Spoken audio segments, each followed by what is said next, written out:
Deep beneath the presidential compound in Ouagadougou lies a room few have ever seen, and even fewer have exited unchanged. The chamber is not marked on any official blueprint. It's not listed on the architectural plans submitted when the palace was renovated in 2023. In fact, according to a former security officer, the only way to access it is through a biometric vault that opens only to one man, Captain Ibrahim Traoré. They call it the Chamber of Silence. No guards are posted outside. No cameras monitor its entrance. No aides are allowed to wait near the door. Yet every major decision from expelling French troops to forming the AES alliance to aligning with Russia and North Korea is believed to have been made inside that room. Those close to Traoré speak of it only in hushed tones, a place where maps are redrawn, alliances weighed, and strategies sealed not in ink, but in iron. According to multiple sources, including one who defected to Europe in early 2024, the chamber was constructed with reinforced basalt walls, a Faraday cage lining, and 4 layers of soundproof insulation. The room is immune to hacking, wireless signals, and even the most advanced Western surveillance drones. But what truly unsettles people is not its architecture, it's what's inside. There is no luxury, no chandeliers, no gold, just a circular obsidian table carved from volcanic stone and a single wooden chair handmade by Traoré's late father before he passed away in 2015. The chair has never been moved. It is said that Traoré refuses to sit anywhere else when making decisions that concern the nation's soul. A single oil lamp illuminates the room. No LED lights, no electricity, just flame. Behind the table is a wall of carved glyphs, not in French, not in Arabic, but in an ancient Mossi dialect that few can read today. It is believed these symbols were inscribed by an elder prophet who predicted that a son of the soil, born under fire, would return the earth to its rightful keepers. Next to the table stands a locked iron cabinet. Some say it contains old rebel field notes from the 2015 uprisings. Others claim it holds recordings of intercepted communications from Western intelligence agencies, or even a handwritten letter from Thomas Sankara that was never published. The truth? No one knows.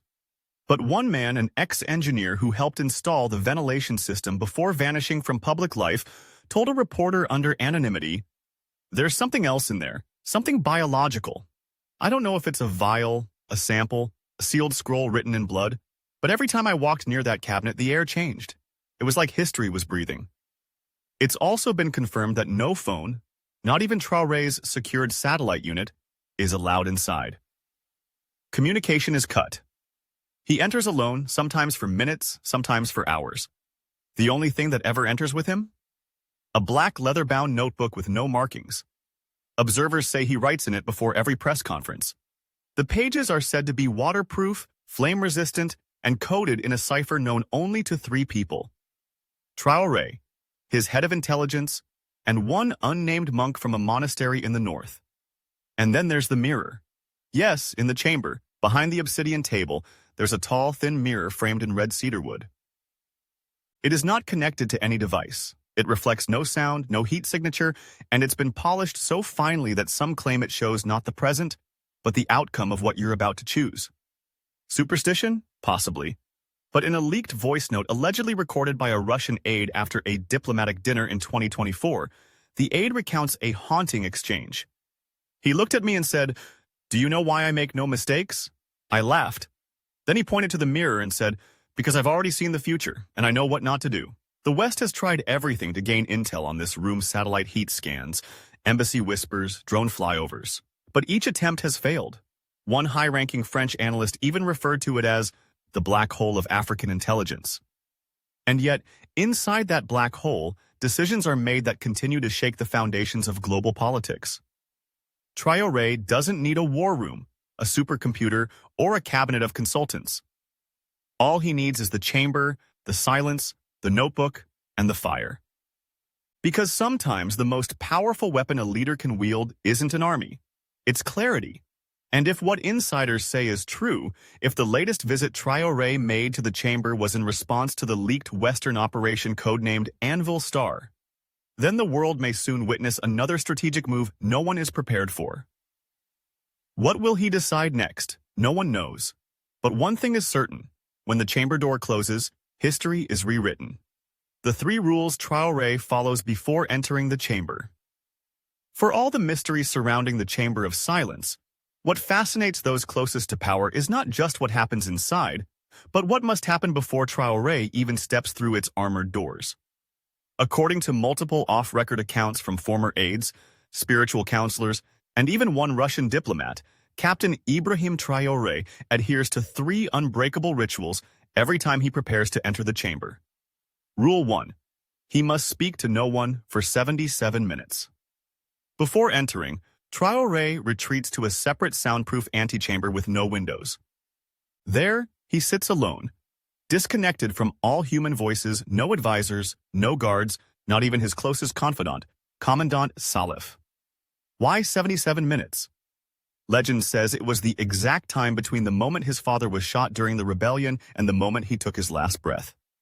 The silence is said to center him, to bring his father's spirit closer, and to cleanse his mind of external influence. Inside that room, he wears no military insignia, no medals, only a plain tunic made of local cotton. There is nothing but a wooden bench, a candle, and a carved stone bowl containing sand from his mother's village. When the time is up, the candle extinguishes on its own. Only then does he stand. Rule 2. The blood seal must be reapplied. Outside the chamber stands a rusted iron plaque, barely visible under layers of ancient patina. Etched into it is the emblem of a lion with 3 eyes, surrounded by the phrase, "He who forgets his blood shall lose his land." Before he places his hand on the biometric scanner, Traoré pricks his finger with a ceremonial dagger, the same one used by the Mossi kings of old, and presses his thumb onto the plaque.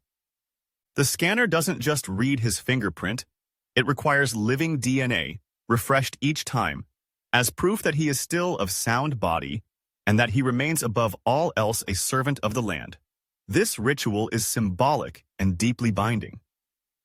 Former officials say once, during a moment of self-doubt, Traoré skipped the blood seal.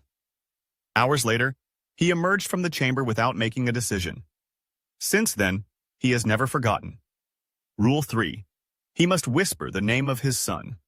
Just before entering, with his hand on the cold chamber handle, Traoré closes his eyes and whispers his son's name, a name that has never been made public. A name known only to 3 people. Traoré, the boy's guardian monk in the north, and the boy himself. Some say the boy was born under the blood moon. Others say he was named after an ancient star visible only once every 400 years. Whatever the truth, Traoré believes the child is not only his heir, but a living compass. His name, spoken aloud before every decision, is a vow that the choices made in the chamber must build a future worthy of the boy's footsteps. One Russian observer, who once monitored Traoré's entrance through hidden surveillance equipment before the system was shut down, said, "When he spoke the name, the room went still, as if even time held its breath.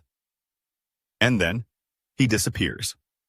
For 3 hours, sometimes 8, once for 36. During these periods, the presidential compound goes silent. No documents are signed. No orders are issued. Only one sound is permitted to break the quiet. The faint ringing of a copper bell that hangs above the chamber, struck only once when the decision is made. After that, Traoré emerges, not shaken, not exhausted, but renewed. He returns to the world not as a commander, but as a man carrying the weight of a nation's past and the keys to its future. And still, no one truly knows what happens inside the chamber. But if the room could speak, it would whisper only one thing. He does not rule by might alone. He rules by memory, blood, and destiny.